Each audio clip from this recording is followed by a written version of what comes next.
So my book, My Grandmother's Hands, is really is so I did 2 years in Afghanistan.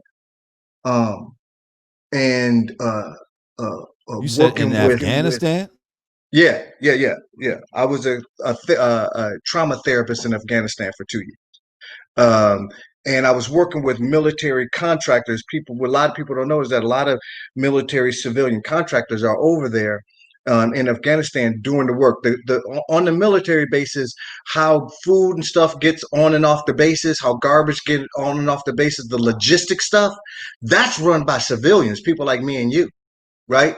And so they're over there in those situations, brother. They're over there in those situations, and they don't have anybody like the military to help them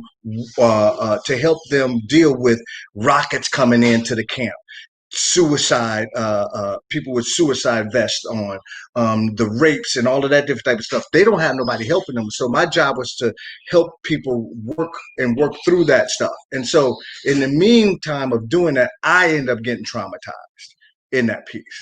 And so I was over there from 2011 through 2013, and then came back, and I actually, so even though I came here in 2000, came back in 2013, I didn't actually really land until 2015, meaning that myself didn't land until 2015. And so from 2013 to 2015, there was a lot of suicide stuff, a lot of pieces that were popping up for me. But the other piece that started popping up for me was how this trauma was working in my body, and then how that was also connected. And this is what kicked off My Grandmother's Hands. Was when I was about 7 years old, brother, between 7 and 9 years old, my grandmother used to lay on the couch. And I don't know if you remember this, but remember back in the day, brother, black families used to have these two TVs. One was like a Curtis Mathis or a Zenith or something on the bottom, and the picture worked, but the sound didn't. So you needed another TV on top. So the sound, so my grandmother would be sitting there watching TV, and she would put her legs across my thighs, and then put her hand on her thigh, and then I would rub her hands because my grandmother always complained of arthritis. I did not find out until after she passed that she really didn't have arthritis, but she would always do her hands like that.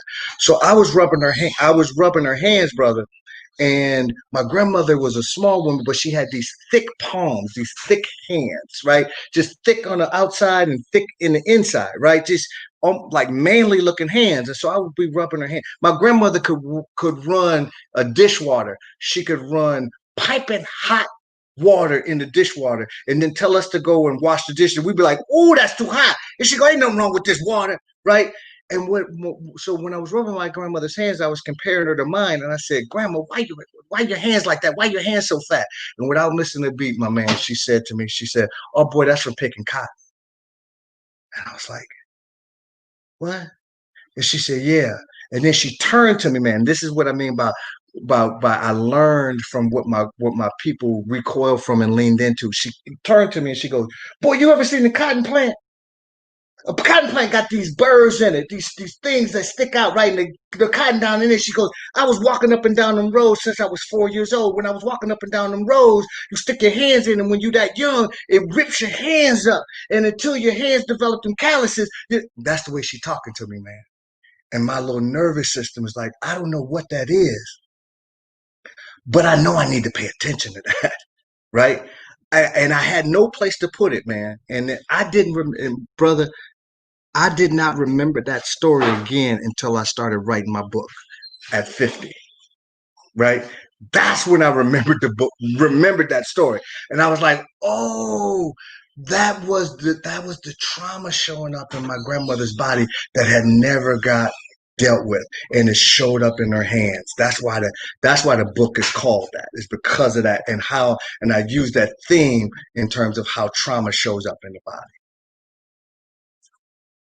I mean, just hearing the story makes me recoil. I don't want to fuck with no That's balls of you see what I mean? cotton shit. That's feel like I don't want my hands fucked up. Man. That's it. And that's how that stuff gets that's how it jumps and goes through generations, right?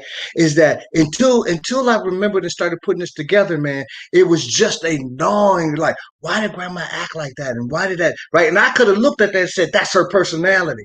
But now I understand that's the way she got organized around the trauma. That's how she got stuck around that brutality. And then now it can look like her personality, but it's really about that stuff that never got dealt with. There was no reprieve for her little 4-year-old body that ever dealt with that.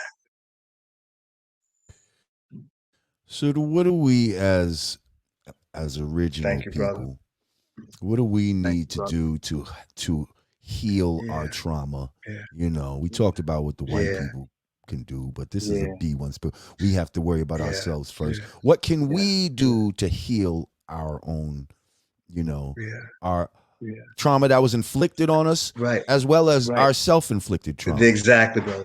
So one of the first things we have to do, brother, is that we have to reclaim those pieces that we threw away, right? We have to reclaim those pieces that are tied back into creation, right? The way, so it's like this, brother. What are those pieces? So here's one of them. So, bro, there are times where me and you probably could talk, right? Like if something bad happened to me, right? Me and you grew up together, right? Something bad happened to me, and you knew it happened to me, right? And we sitting across from each other, right? And I start telling you the story, right? You may not, the way that you support me, it may not be in telling me, Resmaa, going to be all right, blah, blah, blah, blah. That may not be the way you support. The way that you support me is that when I look in your face, I see that you love me. When I look in your face, I see you go, man, right? That's healing. That's communal, brother, because now you're holding that with me. So it's not just an individual piece, it's a communal way. So what I've been telling people is that we have to reclaim the hum, brother. The remember your grandmother used to hum, right? First of all, I've been doing a lot of humming through this whole interview that you can't hear because I have to mute my mic. That's it. Like I'm just gonna say real quick, like culturally, like, because I come from out of the 5% nation. And so when we are building, whenever God say something that's deep, the gods will be like, that's peace, God. So I'm a very big I understand what you're talking about. Right. Let me add some science to that. Brother, you know why? And when you go and other people go there is a resonance. We have bells, we have what I call bells and bowls in the body. The bell, the head of the top of the head is a bell. The jawline is a bowl. When you hum, resonance goes through that. The top of the chest is a bell. The hips is a bowl. When you hum, resonance goes through that, right? So, brother, here's the key. There is a nerve that comes out of the brainstem, right? It's called the vagal nerve or the vagus nerve. The first place that it hits is in the face. The next place that it hits is in the throat. This is why you could be talking to somebody that you love from across the country and you talking to them on the phone and you go, what's wrong? And they go, nothing. You go, nah, man. Nah, what's happening? What's going on? It's because you hear the subtle constriction and the subtle openness in the throat, even when they're trying to hide it. It's why your baby, when your baby is looking at you at 9 years old and you say, did you do that thing? And they go, nah. You go, your ass is lying. Because that's the vagal nerve, right? So here's the thing. When our people hum and rock, here's one of the things that happens. It does the same thing that monks do when they go, oh. It settles settles the vagal nerve and lets it be less constrictive and more pliable and open and flexible, brother. That's why you settle down. So when black people do that together, it's why here's the piece.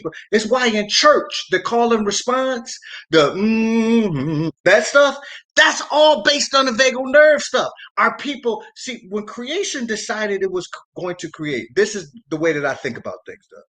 When creation decided it was going to create the first representation of humanness on this earth, it decided it was going to be a black woman first. That's the way I see this, right? And so when that piece of the rocking and the humming, that is a reclamation of the things that we already know to be tied to creation. Humming is a vibration. It is an energy. And when you do it and you rock and you quiet and you grunt and you mm, mm, that different type of stuff, that's communicative, right? And we have lost sight of that. We think these things that I'm saying, we think that's the real shit. That ain't the real shit. The real shit is when we sitting there and we looking at each other and I'm sharing with you and you holding me. That's the real shit. We have to reclaim that. Brother, black people have learned how to do this shit in this country and around the world from a wounded people. And we turn that shit on ourselves. White people are a wounded people, brother. And we picked up on this shit and we do it to each other. And that's what we have to push back against. That's why we have to slow down and pause. That's why we have to begin to condition and temper ourselves around the softness with each other, around the playfulness with each other, around those pieces that we don't want to go because we're too busy trying to fight this fucking dragon. Right? But when we can, we need to do it. That's how we get through this shit. I just wanted to add on to the what you were talking about with vibration and the om. You know, I've done meditations where I'm doing the om. And at some point, you know, it starts to feel like electricity. Think about the sound that, first of all, they call it ohms, okay? But then think about the sound that electricity makes. It's a humming noise. That's okay? Right. That's so I just thought about how, you know, when I've had meditations in the past where I feel like when I'm doing that, it's giving some sort of electric resonance. I feel like it's going on or something like that. That's exactly right. Add that into the conversation. And brother, your grandmother did that naturally. Your people did that. We don't have to go to another group to learn that. When my grandmother, when I was going through stuff, my dad was in and out of prison, man, and I was going through some things as a kid, and I was sitting in my grandmother's lap, and she would rock, and she go, right. That's the same thing as oming, right?